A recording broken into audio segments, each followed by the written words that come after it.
Interview recorded summer 2023. Alright, cool. I think we're good. Sean's voice has been digitally altered for the purposes of this recording. Should we give it a go? We are our generation's postmodernists. If it gets rejected twice, that's actually quite a good sign. Is a music video game set up for directors to fail? Art can't always be created in a state of safety. This goes back to the idea of why we call it the trenches. If people in the US feel it's rough, or people in France feel it's rough, it's probably roughest in the UK. If you really want to survive this game, you want to try and be always thinking 2, 3, 4, 5 years ahead. The music video game is a cycle of people referencing each other. Yeah. How do you feel when you see others copying your work?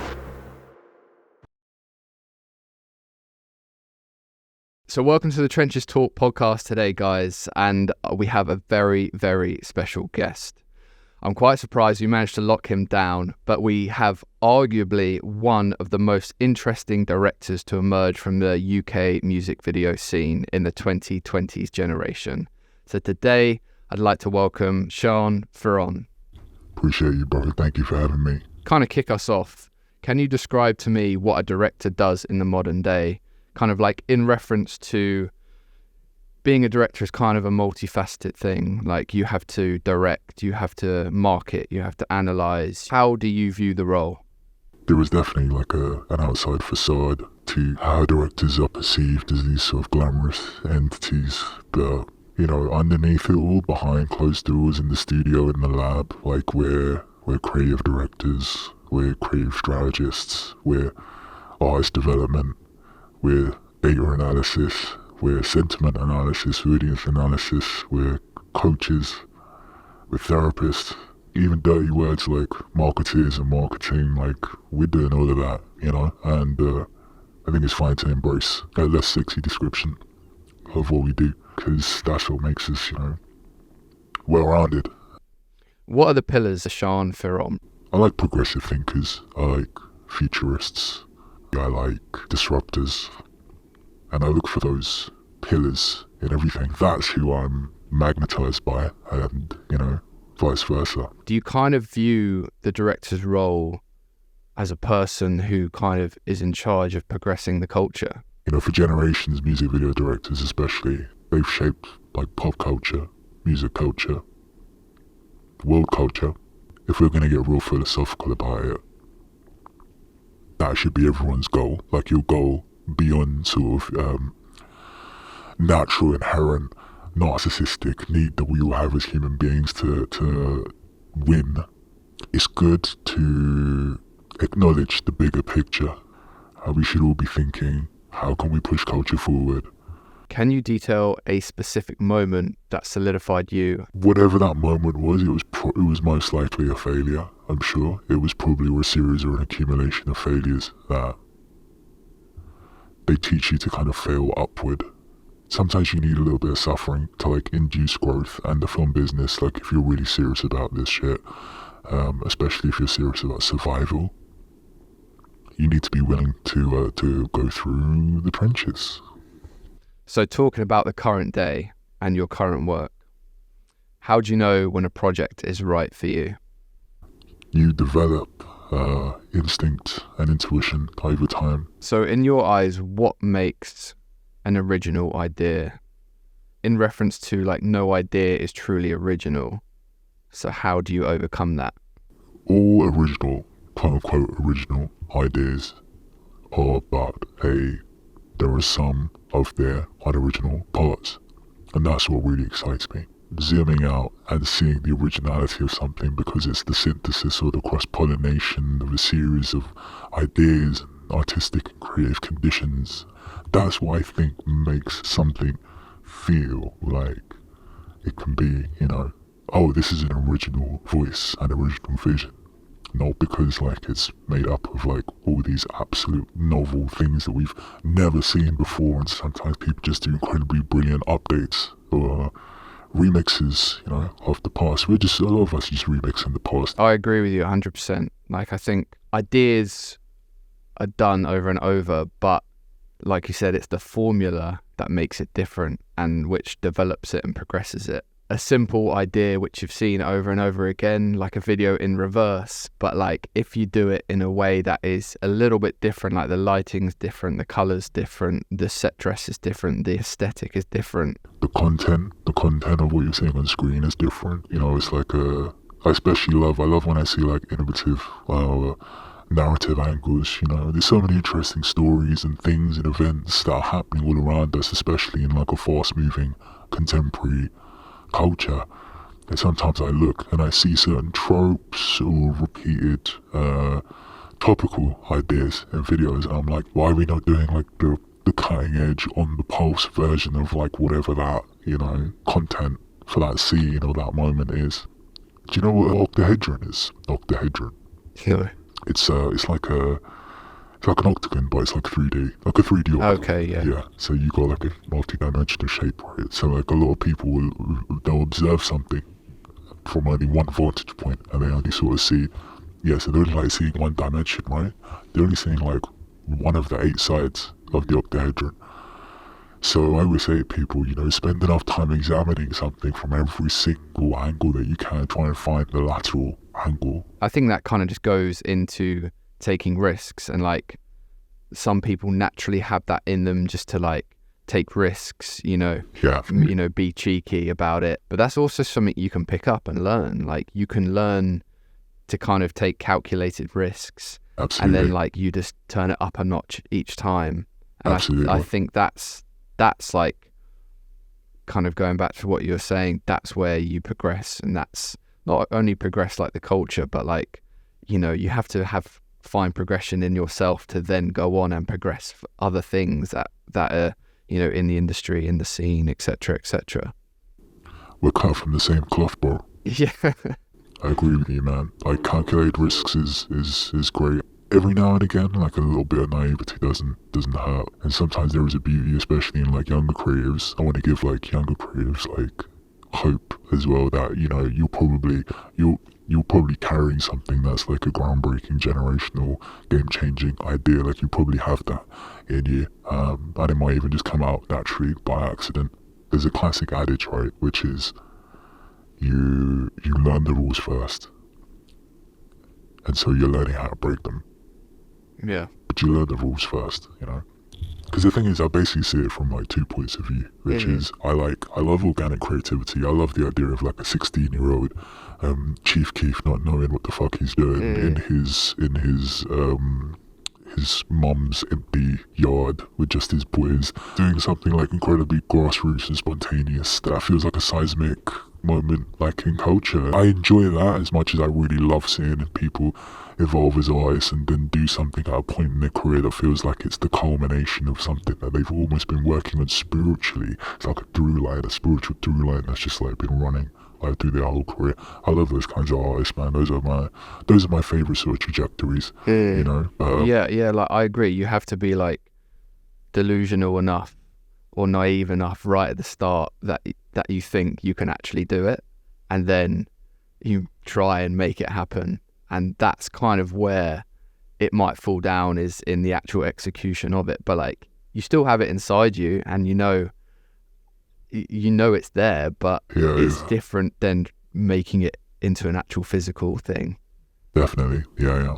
So kind of like moving on, what makes the music video format the one for you?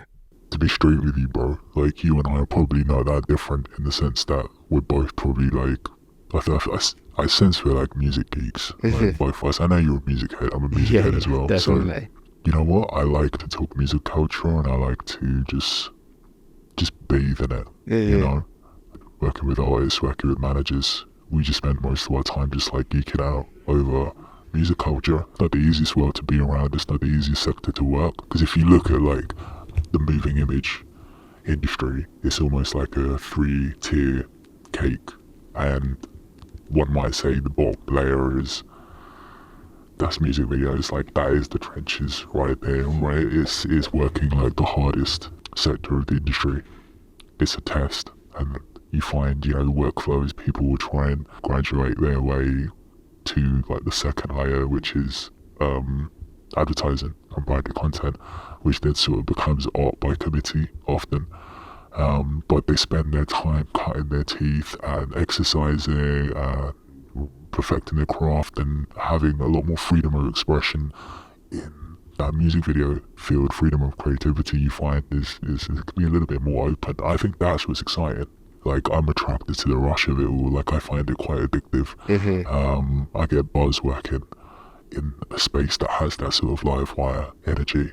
I call me a masochist. Like, we probably, do you know what I mean? Like, we probably, like, many of us are quite masochistic, and there probably is like an incredible sort of like dopamine hit that we get, you know, trying to sort of survive this shit and like make stuff happen,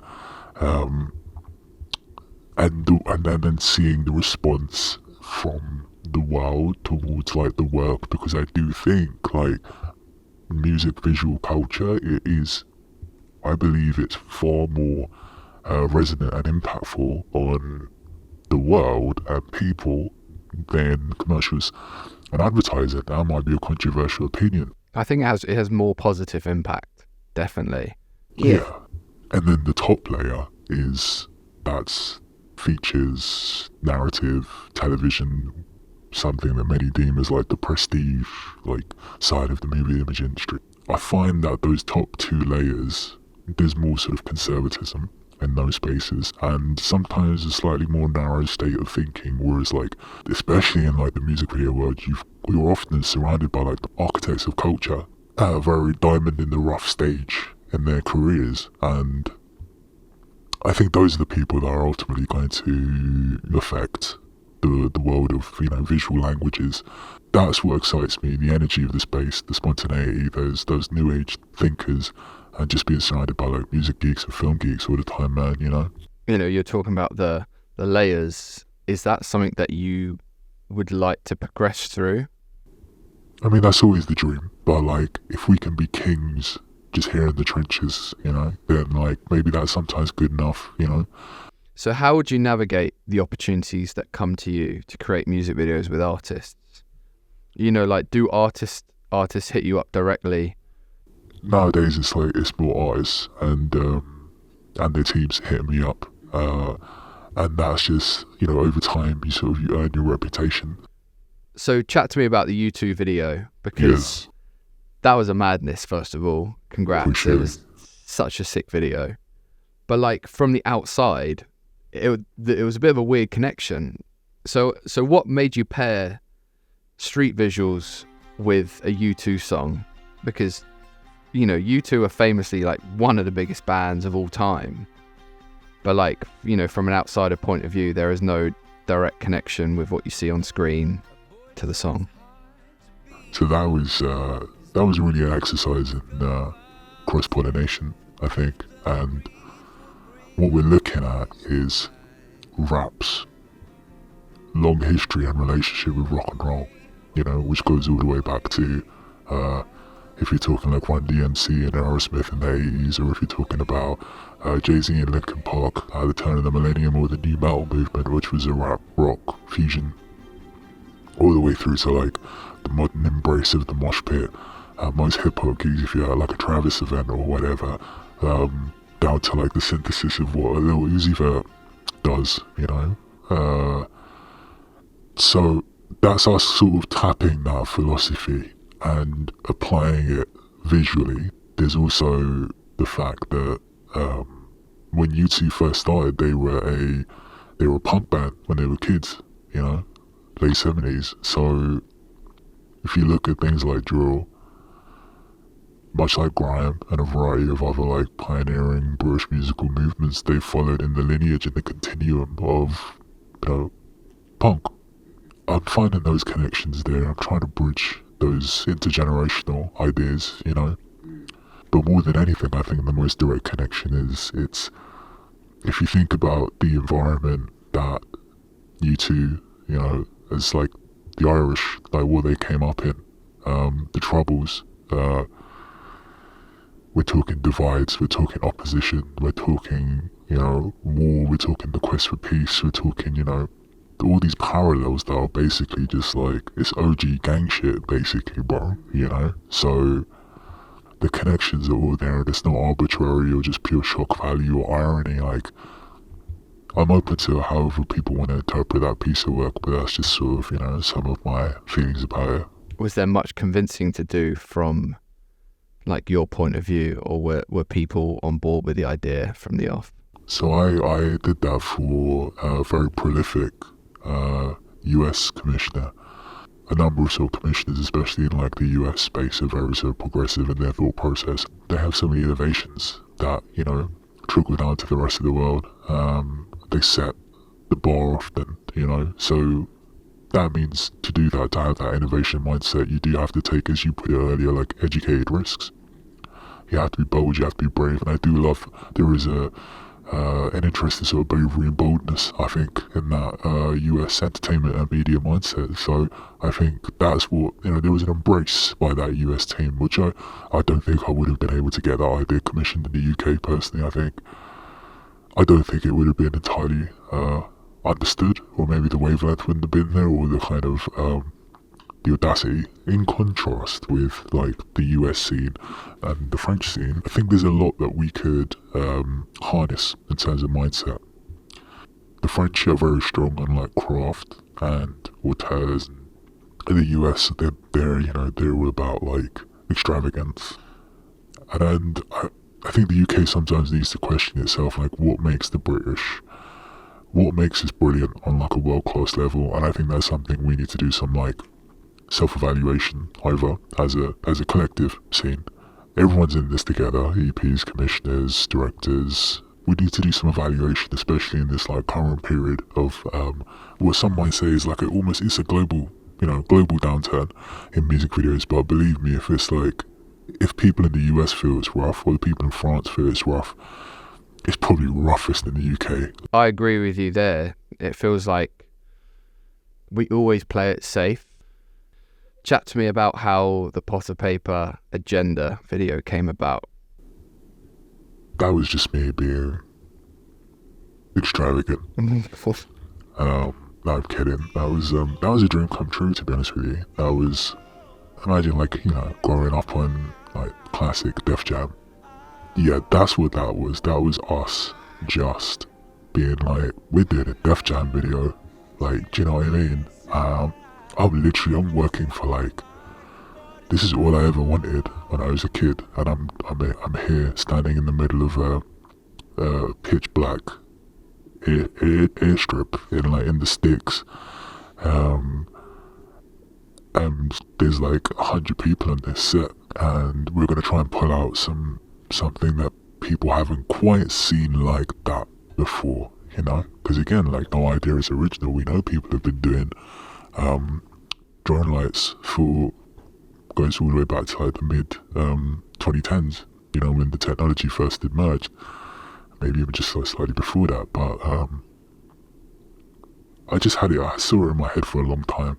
And what's funny about that one is I pitched that already twice, and I got third time lucky on that one. And that's become like a strange sort of cosmic pattern throughout my career, that I'll feel like, you know, I'll have something, I'll be like, I know that's like the most evocative idea, but if it gets rejected twice, that's usually actually quite a good sign. Like, that means when we land, I know we're gonna land like usually the third time. What compelled you to take such a bold approach with it?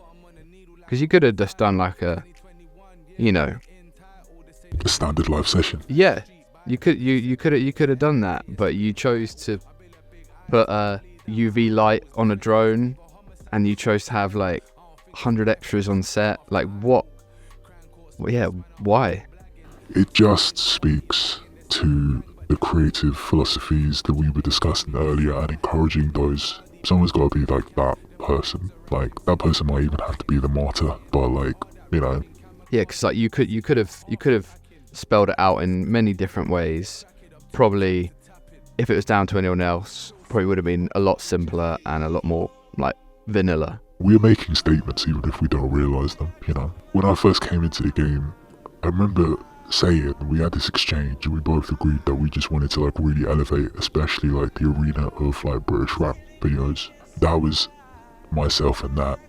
EP just on the same wavelength along with like the commissioner as well. Like there was a great sort of synergy there. We were all like, yo, let's do something like that feels a little bit forward, a little bit, you know. I don't want to say words, I don't want to call my own shit like quote unquote groundbreaking, but like we're definitely, you know, we're just moving with an innovation mindset, you know.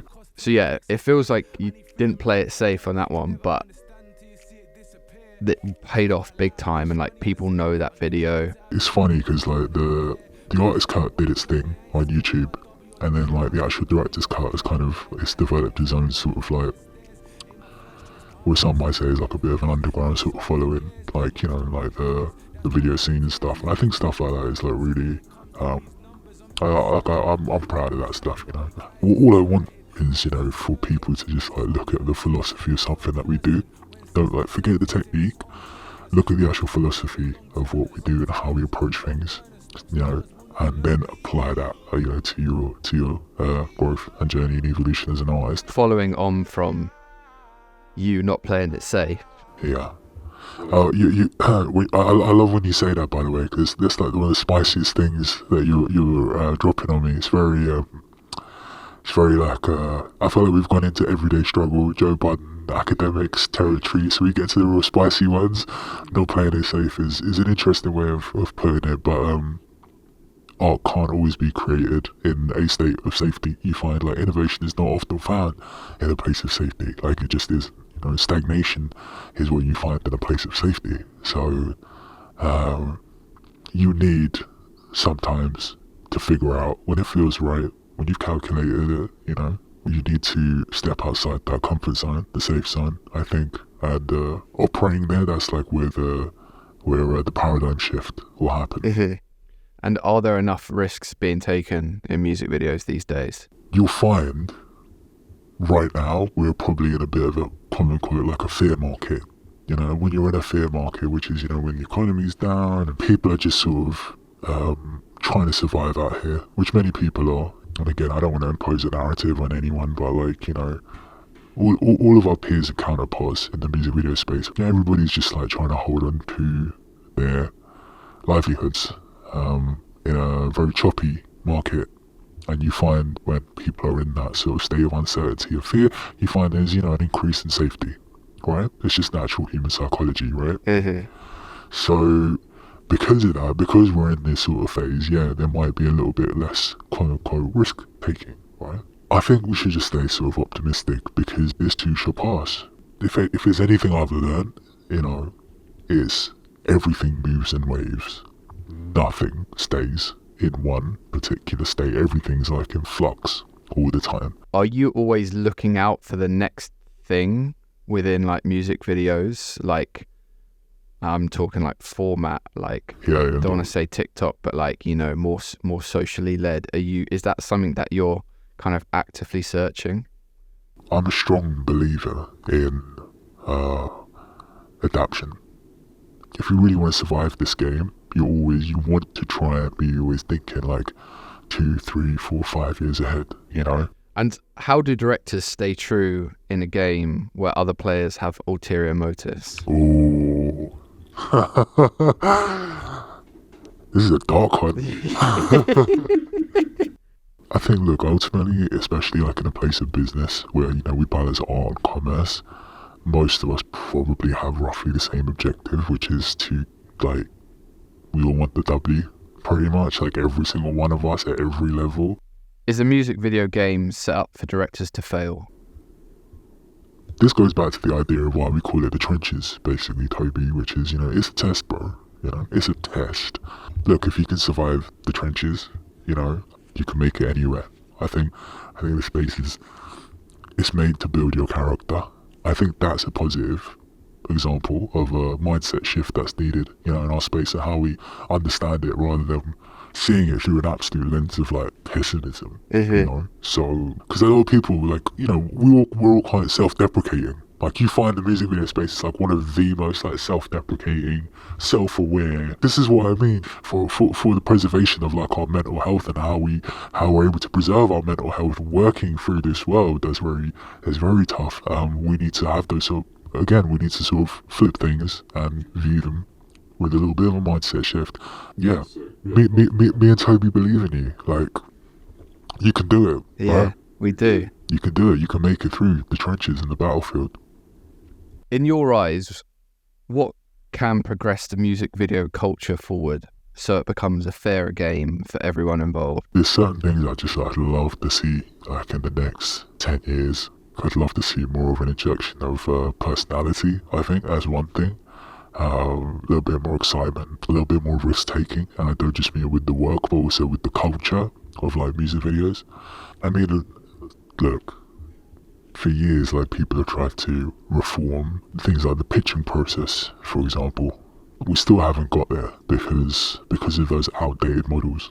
So I think what we need, really truly, again, I brought up the idea of innovators. So we need people who are innovators when it comes to the business, you know, as well as the output, as well as the creativity. We need to look at the actual structure of the business. Yeah, much respect to all of those that have built this business. But to the same token, you know, we don't need the future gatekeepers to just be derivatives of the former gatekeepers. What we need is we do need a new generation of, like, especially like EPs and commissioners and directors as well, because again, like, we're all in this together. They just need to be thinking, how can we innovate the business of what we do so that we can return to rude health. I 100% agree on that. That was a great answer.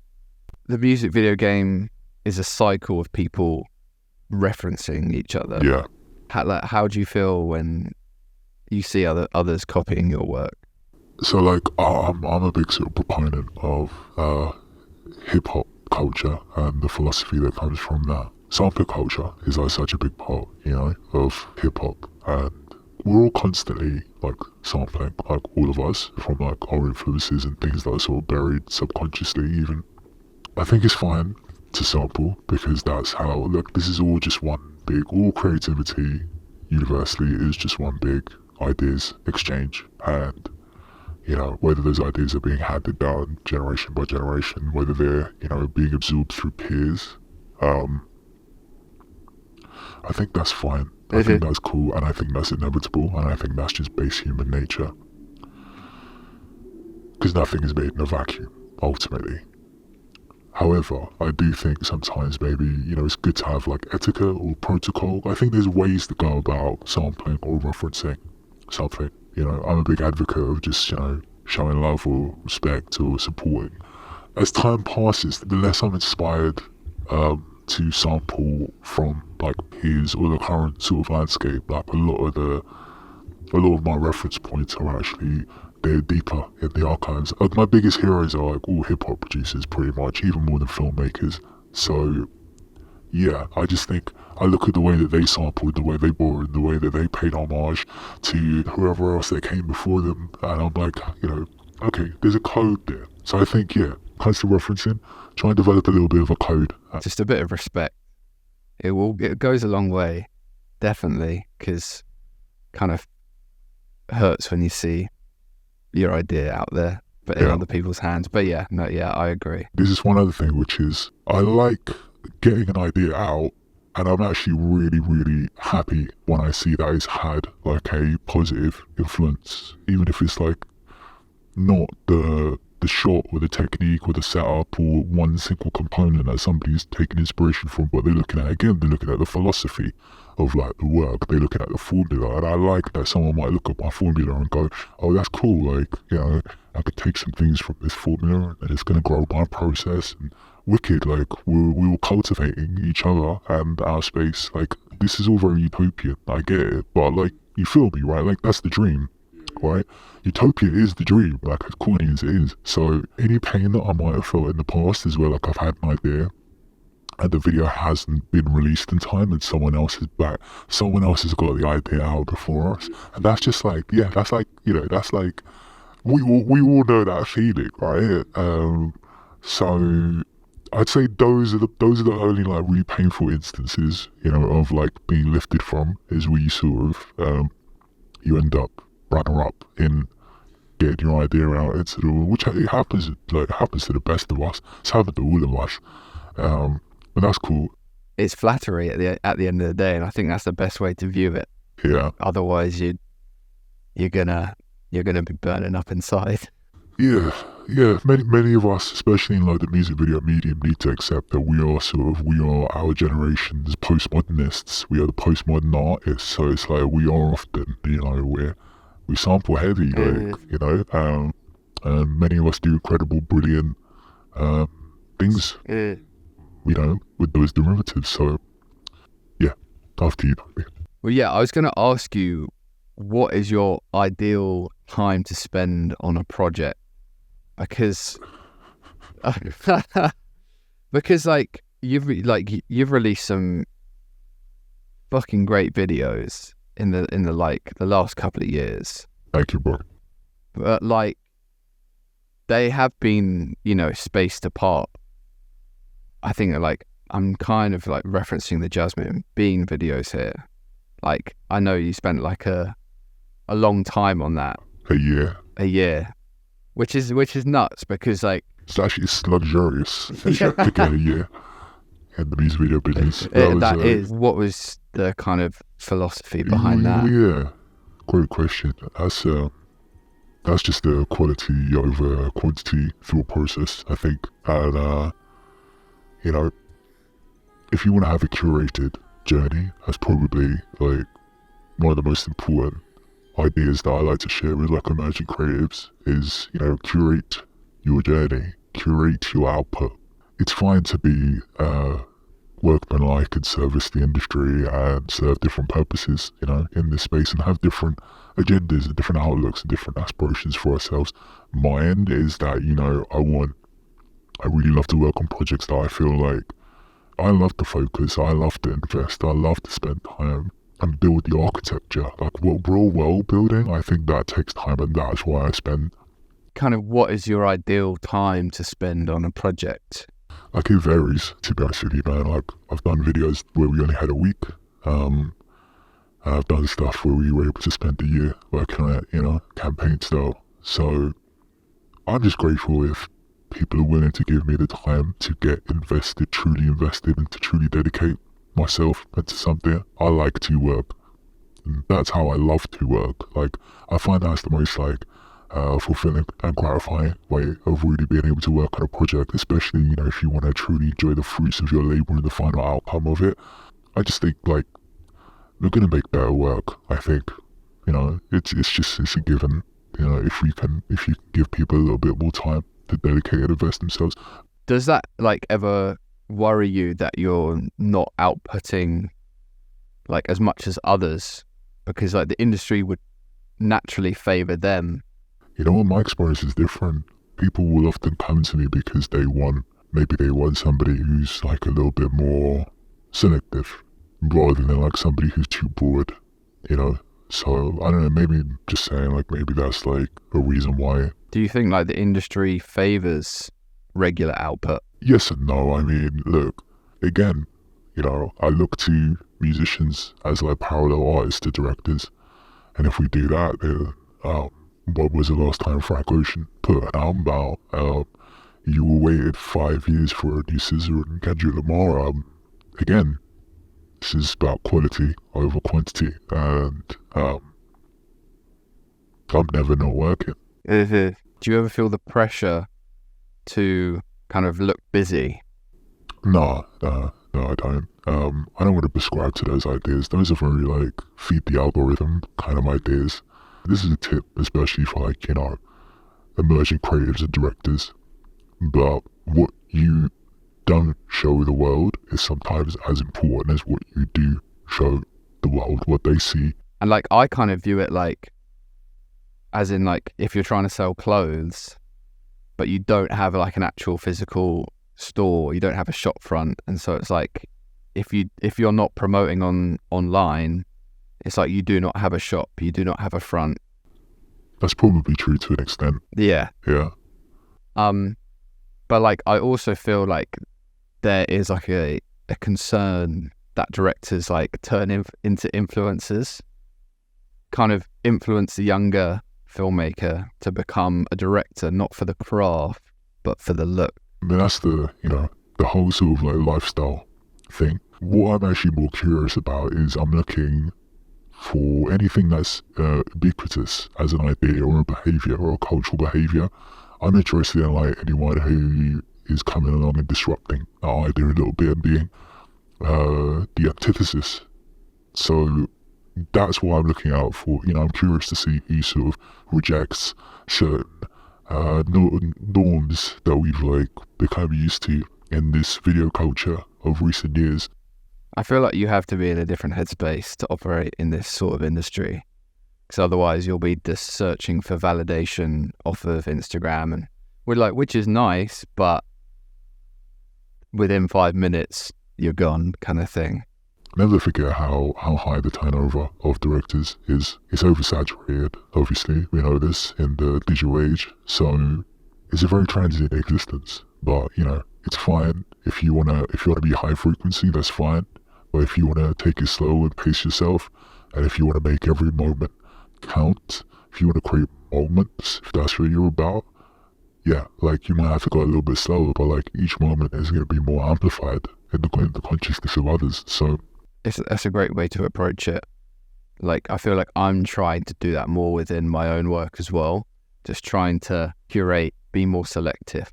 And with that comes greater respect and greater opportunities in the future, because I think people recognize it instead of just being like an absolute workhorse. That's the definition of integrity. We've had this discussion before where I said, like, I recognize, like, you've got a beautiful eye, but you've got a great sort of technical sensibility, which I really love, and I'm really excited to sort of see that develop like over time. This guy knows his shit. Like, he knows his shit. He's tasteful, man. I appreciate that. So I feel like I've just been doing a lot of work, which is great, and it's a great way to kind of experiment and try new things. But I feel like I've never been fully on my brand and what I'm curating until like now. Like, this kind of point in my career, I can feel like I can say no, I can step back, can evaluate things and kind of like look further ahead instead of like look next week at like what job I'm doing. Like, you know what I mean? I feel, you know, you're probably still in that first chapter, the earlier chapter of, yeah, like, for sure, of your story, you know. I think that's a beautiful thing. I think everything is sort of it's running its due course, and you're evolving as is natural. So I think like all of that is like really, it's good stuff. It's positive, man. You know, a note to people out there: you just have to let things run in natural time. Don't fast forward it. Don't reverse it. Just let it run. Yeah. But just take positive steps and evaluate. You know. Have your inner manifesto. Mm-hmm. Yeah. That's important. Get that mind map out. Start writing down the pillars of your brand, people. It'll probably go a long way. I want to say thank you for having me on Drink Champs today. So, cheers, bro. There we go. It's the UK Noriega right here. The Nardwar of the yeah. Was this as wild as like some Joe Biden academics, Adam 22, no jumper shit? Or, this was alright. It's like diet controversy. Yeah. No, this is good, but yeah, Sean, thanks so much for coming through. Highly appreciate you giving us a couple of hours of your time today. But yeah, go follow Sean on all of his socials. They'll be all linked below. Go follow his journey. Go be inspired by his work and his ethics and philosophy. Just an all-round very, very good guy. She's deep, Toby. Yeah, man. I'm giving you your flowers. Appreciate you, bro. Yeah, no worries. Love the show, and I want to see you win. Yeah. And I want the show to thrive, and I want to see you win as a DP as well. So, like... Yeah, hell yeah. It's on camera now, so... Cheers, bro.